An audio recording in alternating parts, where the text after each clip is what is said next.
Tov, everyone. Shana Tova, Mituka. Good Yantif, everyone who's here, those who are live streaming, those who are here in safety, and those who are in struggle, those who are ill, those who are trying to heal, those who are in captivity, like Keith Siegel and Arbima, those who are under threat, those who are underwater in Western North Carolina. We're praying for, please God, Ashana Tova, please God, Ashana Tova. Chevre, it goes without saying that this is 25 years as a rabbi, this Rosh Hashanah. For me and Jenny, this is 20 years here at Beth Meyer, since we came here to Newton Road and Bagel Boulevard. And this is the beginning of the 150th year of Beth Meyer Synagogue, the oldest shul in Raleigh and one of the oldest Jewish institutions in the entire state of North Carolina. And this year, more than ever, and we're going to celebrate it this year, of course. You'll hear more about that. We're going to do some history this year. But this year, as we enter the holiday, what I want to do is give us a kavanah, an intention, hopefully some inspiration, some girding, like strength from our history. You know, what's your rabbi been doing? Just trying to distract himself from rockets falling and anti-Semitic things in our own society. As I've been digging into history. What was it like 150 years ago in the United States, during Reconstruction, post-Civil War, when a small group of Jews with good holy chutzpah, as they say, good nerve, go to downtown East Street in Raleigh and start a shul, basically a one-room schoolhouse kind of thing, one-room shul house kind of thing. Rabbi on top, shul on the bottom.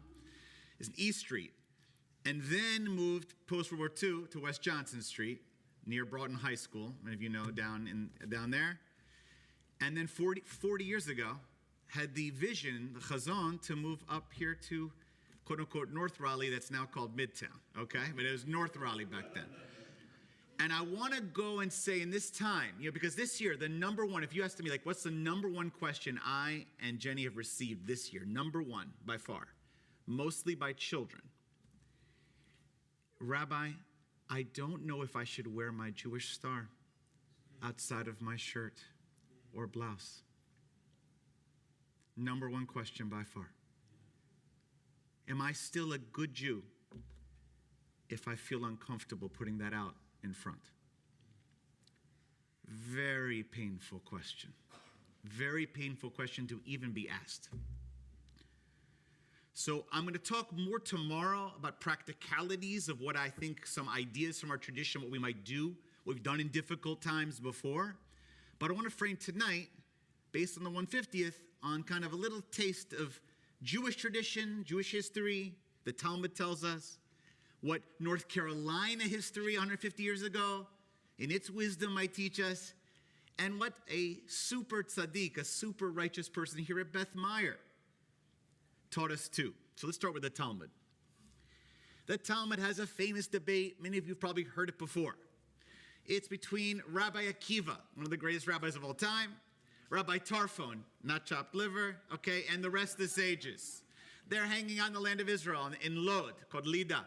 Have a debate. What's more important, study of the Torah or fulfillment of the Torah?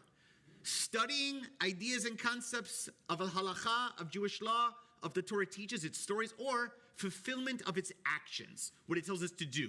Study or action. Rabbi Akiva, some of you know his story, he didn't start learning Torah until he's 40. He's very into study. Study matters to him. He says study's more important in those options. Rabbi Tarfon, different life story, says no, action's more important.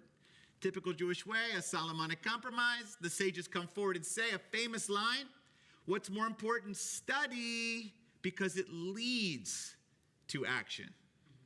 What are they saying? Study is important, believe me, guys. We are big into study and learning. Nothing wrong with that. But study that's only talk and not doing, study doesn't lead to teaching and to action and to doing in the world, it's not good enough. Action ultimately is where you want to go, but it's rooted in study of the Torah. So that's what that Talmud says, first of all. That's what the sages say. Emphasis on what are your acts. Okay. Number two, in 1893, 17, 16, something like that, like doing math, after Beth Meir was founded in 1875, right? What is it, 18 years, Gaval, 18 years, all right?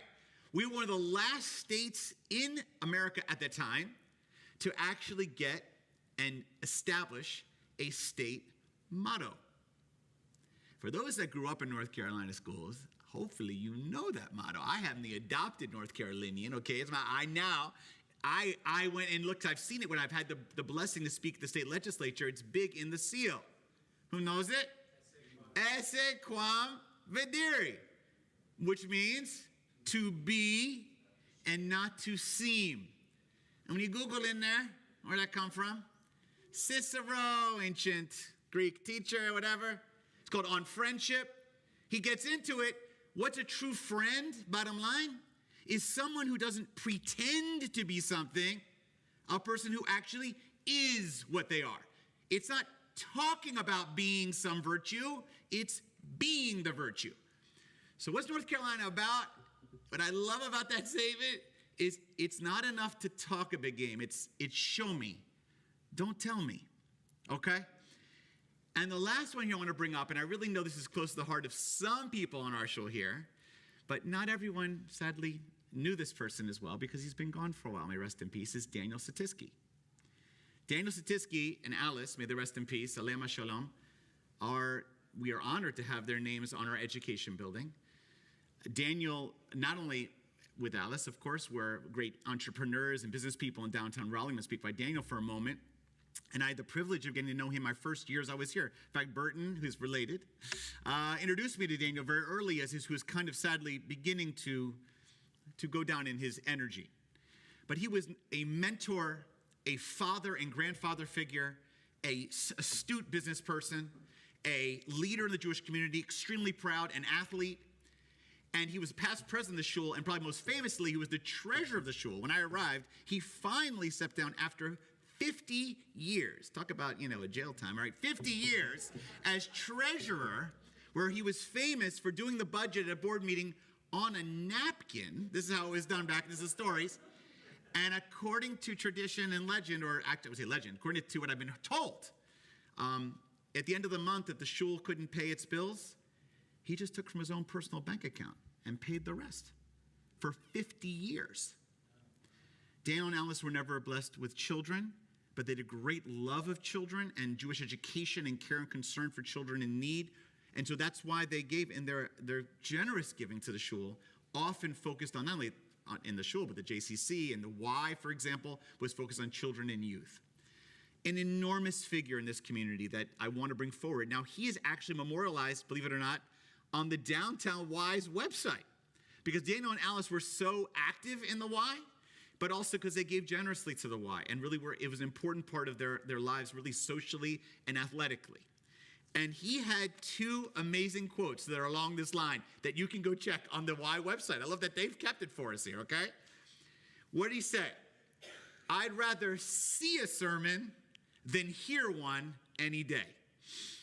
I think about myself. Gavon, I give all the sermons. All right. I'd rather see a sermon than hear one. The other one he said, and I feel like I can imagine him saying this to a New Yorker Yankee like me, okay? Who you are speaks so loudly, I can't hear what you say. Who you are speaks so loudly, I really can't hear what you're saying. Meaning, you're talking a lot of loudness, a lot of loud talking. Show me. Daniel Satisky was not a person to stand up and, walk into a room and blast it. He was a person of action.